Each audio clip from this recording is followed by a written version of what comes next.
Most of us hate being interrupted and find it very off-putting when someone else monopolizes the conversation or switches the topic when we're in the middle of sharing something.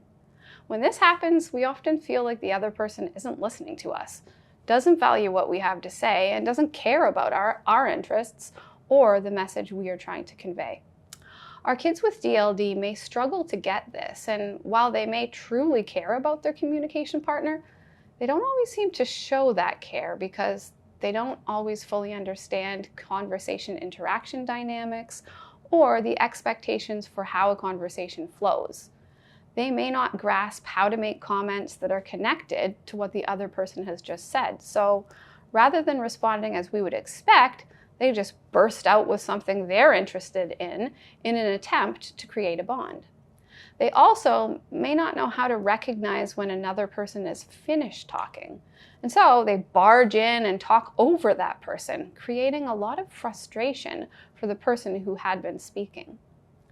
Oftentimes with our kids with DLD, it's not that they're choosing to behave poorly. They actually truly do not understand social language expectations, and they might be doing the very best that they can.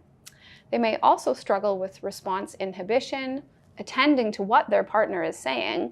Maybe they struggle with working memory or any of the other executive function skills, and that also can play a big role. In a similar vein, sometimes our kids with DLD have no idea how to get started in a conversation. They may want to develop a friendship with someone or have a chat with them.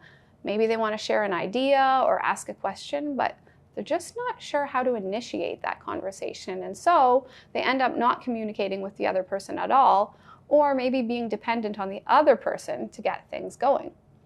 Or on the other hand, they might smother the other person with attention and words, and the conversation might seem super unbalanced. And this can happen with their peers, with teachers at school, with their gymnastics coach, or with family members at home. Really, this kind of thing can happen anywhere. Another area that can be challenging for kids with DLD is knowing how to modify their language based on who they're speaking to. We speak differently when communicating with our boss versus talking to a 3-year-old child or even a baby. We use different vocabulary words, different types of sentences, and we have a different overall tone to our message. This type of language modification can be mystifying for some of our DLD kids. They may speak the same way to everyone and not understand how or why they should speak differently in different contexts. It's okay to say to a peer on the playground, "Hey man, it sucks that we have a math test after recess, right?" But it would not be so great for our kid to shout out to the principal, "Hey man, it sucks that we have a math test after recess, right?" We can chuckle with this example, but it does illustrate for us how a child with DLD may appear to be quite rude and disrespectful, when in fact the core issue is challenges with knowing that certain words are appropriate in some contexts, but really not in others.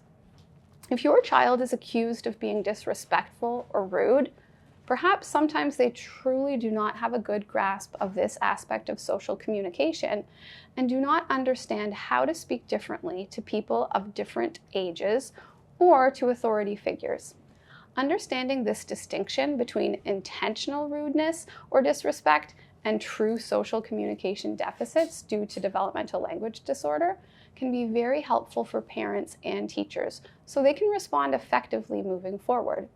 Rather than punishing a child for being rude when they didn't understand how they were being rude, we can help them learn these skills. This is what we are going to explore in the next sublesson.